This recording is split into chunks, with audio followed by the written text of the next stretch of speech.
Assalamualaikum warahmatullahi wabarakatuh. Ketemu lagi di channel Belajar Online bersama Bu Ana.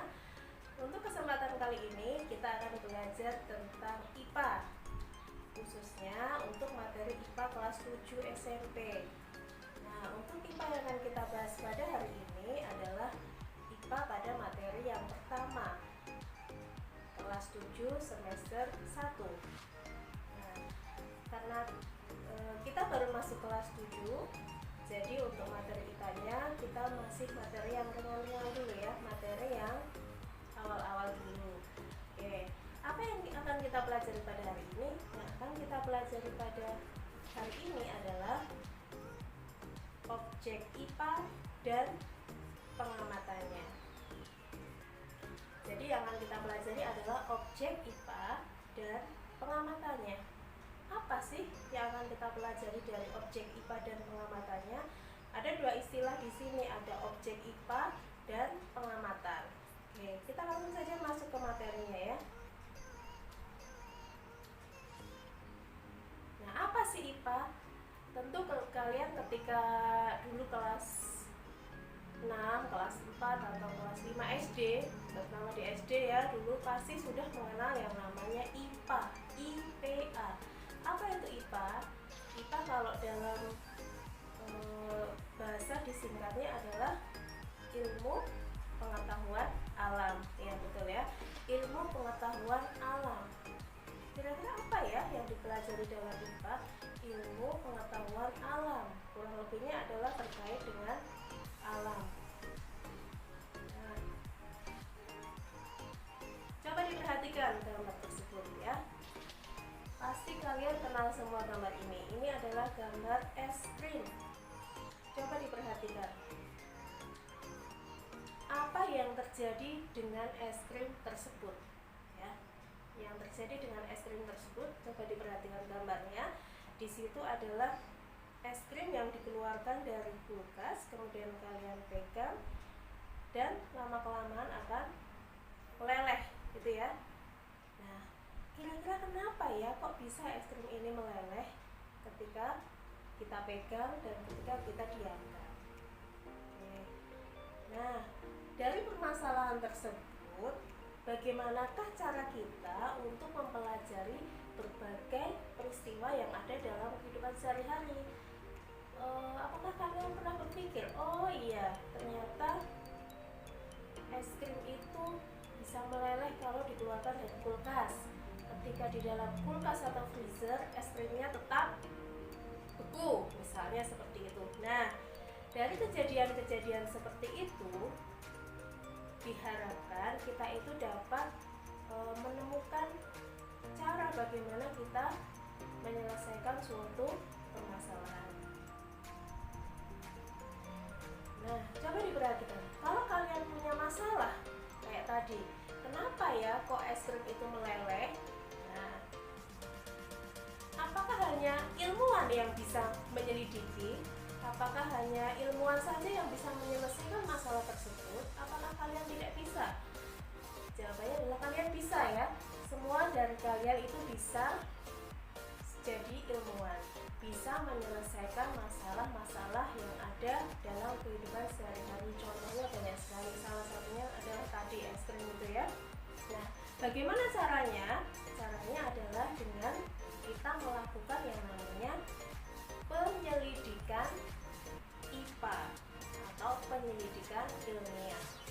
Nah, penyelidikan, mesti kalian pernah ya mendengar kata menyelidiki, selidik. Apa itu menyelidiki? Nah, menyelidiki adalah mengungkap suatu kasus untuk dicari kebenarannya. Sama dengan ketika penyelidikan dalam IPA, berarti masalah-masalah yang akan diselesaikan adalah masalah-masalah tentang IPA. Oke, kita langsung saja ya. Nah, apa sih penyelidikan IPA itu? Nah, penyelidikan IPA adalah serangkaian kegiatan bagaimana melakukan pengamatan terhadap suatu objek IPA untuk menyelesaikan suatu permasalahan. Saya ulangi lagi ya. Jadi penyelidikan IPA adalah serangkaian kegiatan bagaimana kita melakukan pengamatan terhadap suatu objek IPA untuk menyelesaikan suatu permasalahan. Jadi di situ ada kata kuncinya.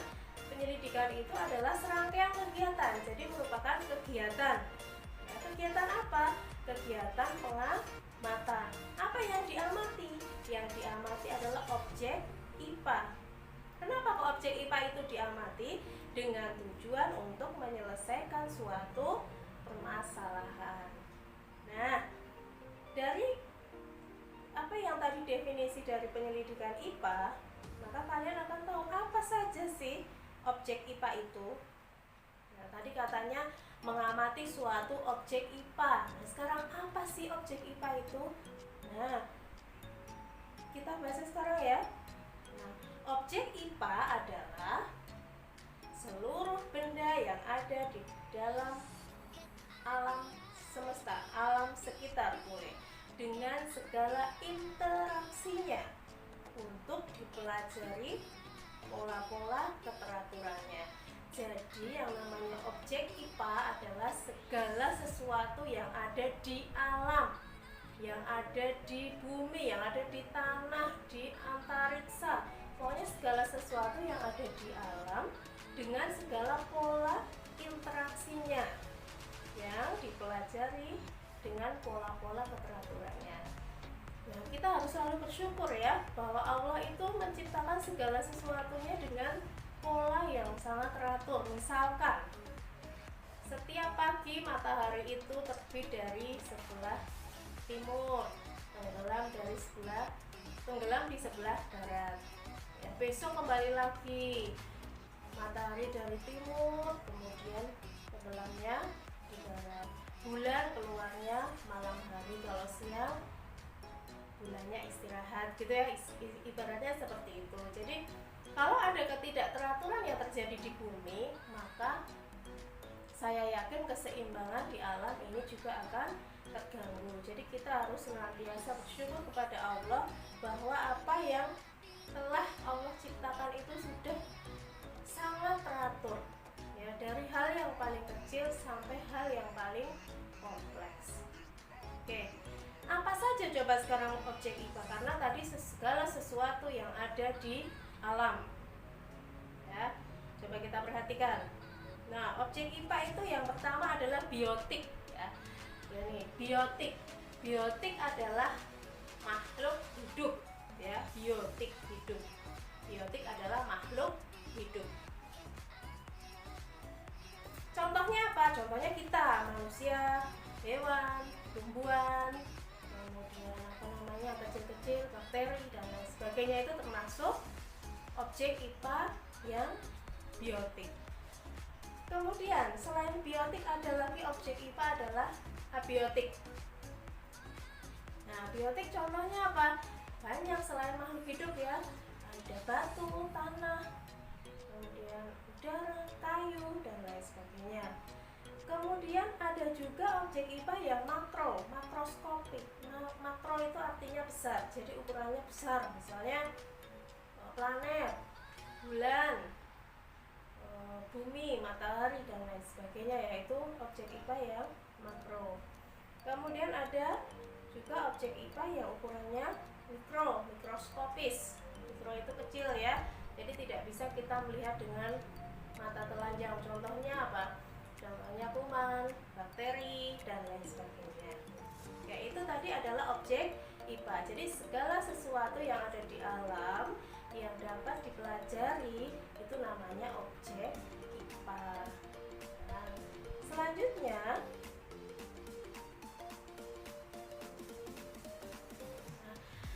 berjalannya dengan ilmu pengetahuan dan teknologi, ternyata IPA itu digolongkan menjadi 4 bidang ilmu ya. Ada 4 bidang ilmu. Yang pertama diperhatikan, seperti yang sudah kita pelajari kemarin, ada yang namanya IPA fisika. IPA fisika ini biasanya mempelajari tentang suatu materi, zat padat, zat cair, zat gas, itu nanti diajari dalam fisika. Kemudian kalau biologi itu biasanya adalah ilmu yang mempelajari tentang makhluk hidup misalnya tentang adaptasi, tentang sistem pencernaan, sistem peredaran darah, dan lain sebagainya ya. Kemudian yang ketiga adalah ilmu IPA kimia. Apa yang kalian pikirkan ketika mendengarkan kimia? Apakah hanya terkait dengan zat-zat yang berbahaya, zat kimia berbahaya? Tidak ya. Jadi kimia itu segala sesuatu yang mempelajari tentang penyusun suatu zat, penyusun suatu materi.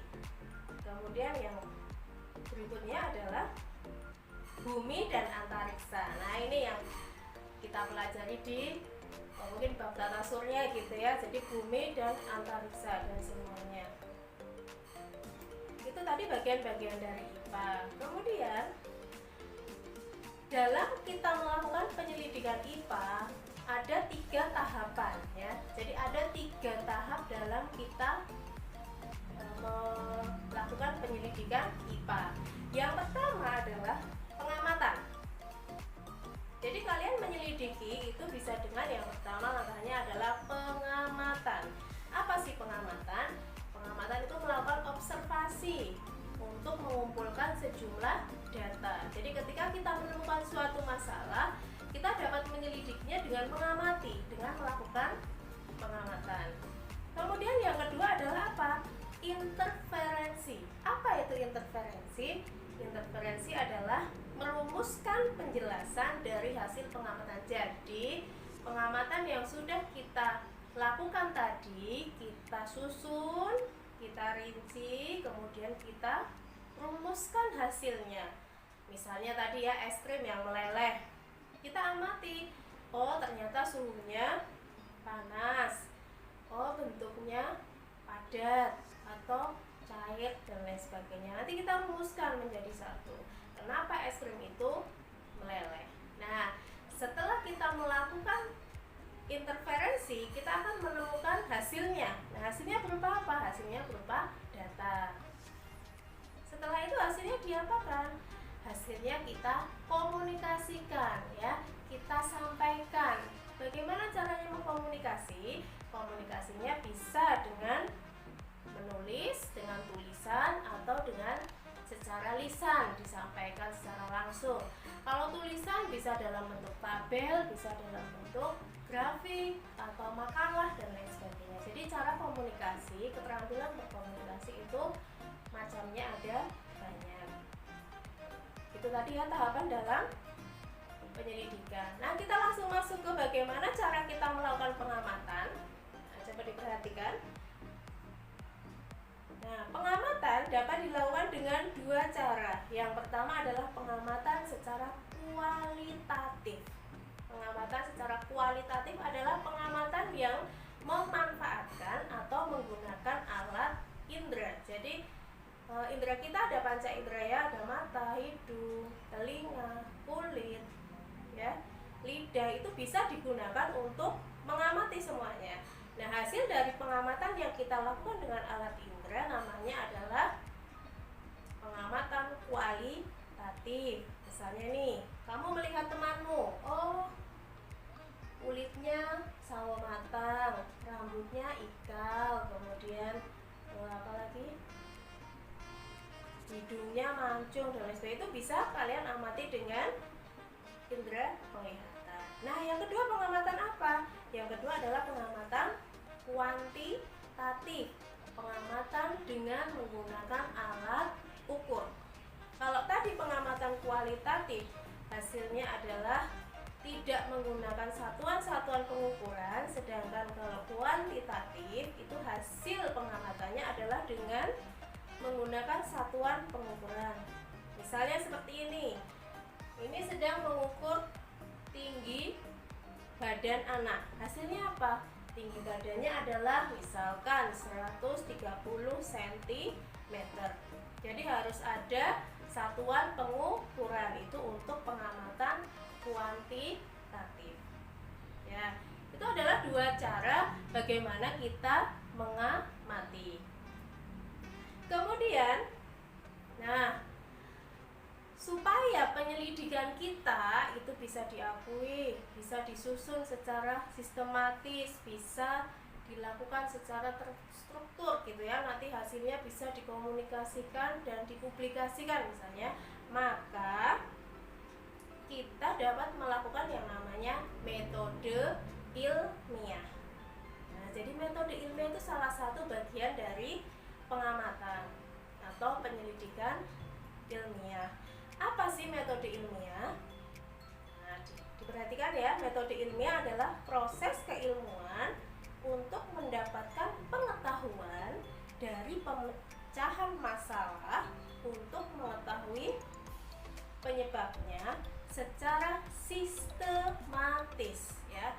Jadi pemecahannya itu secara sistematis sehingga dapat diperoleh kesimpulan yang dipercaya atau valid. Jadi kalau tadi kalian hanya melakukan penyelidikan dengan pengamatan yang sederhana, maka kemungkinan kesimpulan yang kalian peroleh itu belum valid, belum dapat dipercaya ya. Nah, bagaimana supaya dapat dipercaya? Supaya dapat dipercaya adalah kita melakukan dengan metode ilmiah. Di sini ada kata kunci sistematis. Apa itu sistematis? Sistematis adalah berurutan, jadi tidak boleh dilompat-lompat. Langkah yang akhir nggak boleh dilakukan terlebih dahulu, langkah yang tengah-tengah nggak boleh dilakukan paling belakang. Jadi harus sistematis atau berurutan, seperti kalian ketika mau sholat wudhu atau ketika sholat. Jadi itu juga harus sistematis, nggak boleh sujud dulu baru takbiratul ihram, misalnya seperti itu ya. Jadi metode ilmiah juga sama. Apa saja tahapan dalam metode ilmiah? Tahapan dalam metode ilmiah adalah yang pertama, kita harus punya masalah, merumuskan masalah. Jadi masalahnya apa dulu ya? Masalahnya apa yang harus dipecahkan atau diselesaikan. Setelah kita mendapatkan masalah, langkah berikutnya adalah melakukan observasi atau mengumpulkan data atau mengamati ya. Tadi bisa dengan kualitatif, bisa dengan kuantitatif. Setelah kita melakukan pengamatan, langkah yang ketiga adalah menyusun hipotesis. Hipotesis itu adalah dugaan sementara ya. Jadi kesimpulan sementara. Misalnya, karena tadi es krim itu terkena suhu panas. Nah, itu adalah contoh dugaan sementara. Nah, dugaan sementara ini atau hipotesis ini yang nanti akan kita uji, akan kita cari kebenarannya sehingga dapat menghasilkan kesimpulan yang valid. Setelah melakukan hipotesis, berikutnya adalah kita melakukan eksperimen ya. Eksperimennya bisa macam-macam, bisa dilakukan di lab atau studi literasi atau dari buku-buku ilmiah, kita mencari dari berbagai macam sumber, itu juga bisa ya. Jadi tidak sebatas melakukan eksperimen itu kita melakukan percobaan di lab, tidak ya. Berikutnya, setelah kita melakukan eksperimen, tentu kita mendapatkan data hasilnya. Nah, data hasilnya kita analisis, kita olah, kita rumuskan, sehingga dari analisis itu kita dapat menarik kesimpulan. Nah, itu adalah tahapan dalam metode ilmiah. Dari merumuskan masalah, melakukan observasi, kemudian menyusun hipotesis, melakukan eksperimen, analisis data, dan yang terakhir adalah menarik kesimpulan. Itu adalah langkah-langkah atau tahapan dalam metode ilmiah. Nah, selanjutnya dalam kita melakukan suatu penyelidikan atau suatu pengamatan atau kita melaksanakan metode ilmiah ini, tentu ada beberapa sikap yang harus kita miliki sebagai ilmuwan ya. Jadi kita bisa disebut ilmuwan kalau kita melakukan penelitian. Oke ya. Apa saja sih sikap-sikap yang harus kita miliki ketika kita melakukan penyelidikan, atau sikap-sikap apa sih yang harus dimiliki oleh seorang peneliti? Jadi belum tentu yang namanya penyelidikan itu satu kali penyelidikan itu menghasilkan sesuatu menghasilkan hasil yang maksimal, itu belum tentu ya. Bisa jadi percobaannya gagal, bisa jadi di tengah-tengah terkendala dan lain sebagainya. Jadi sikap-sikap apa yang sangat penting yang dapat digunakan sebagai patokan oleh seorang peneliti. Oke, apa saja itu sikapnya? Yang pertama adalah jelas, rasa ingin tahu yang tinggi ya. Jadi syarat utama dari seorang peneliti, seorang ilmuwan adalah rasa ingin tahunya tinggi, keponya itu tinggi ya. Jadi kalau kita tidak memiliki rasa ingin tahu, ada masalah, suatu masalah terjadi pada kita, ya udah kita cuek aja ya, kita nggak mau tahu itu kenapa. Nah itu salah ya kalau sikap ilmiah seorang peneliti. Jadi yang namanya seorang peneliti itu harus punya rasa ingin tahu yang tinggi, rasa kepo yang tinggi. Berikutnya yang kedua adalah jujur, jelas ya. Seorang peneliti harus jujur terhadap penelitian yang dilakukan, tidak boleh mengada-ada, harus jujur. Yang ketiga adalah teliti. Nah, jelas ya. Jadi seorang peneliti itu harus teliti. Apa sih teliti? Teliti, jeli. Jadi ada data berubah sedikit saja itu sudah dicatat, misalnya, itu namanya teliti. Yang keempat adalah objektif. Jadi objektif itu tidak memandang dari segi perseorangan ya. Jadi apapun hasilnya itu objektif. Tekun. Nah ini yang paling penting. Dari seorang peneliti itu harus tekun. Kenapa? Karena kalau tidak tekun, nanti ketika percobaan gagal, maka dia udah tidak mau melakukan lagi. Jadi yang namanya peneliti itu harus tekun, ulet ya. Jadi misalnya percobaan pun sampai gagal, kayak misalnya zaman dulu ilmuwan-ilmuwan kita seperti Thomas Alva Edison, Alexander Graham Bell dan lain sebagainya itu ya, itu juga melakukan yang namanya percobaan entah ratusan kali, ribuan kali, itu baru bisa berhasil menemukan penemuan-penemuan yang luar biasa. Jadi yang namanya peneliti itu harus tekun. Yang berikutnya adalah terbuka. Apa itu terbuka?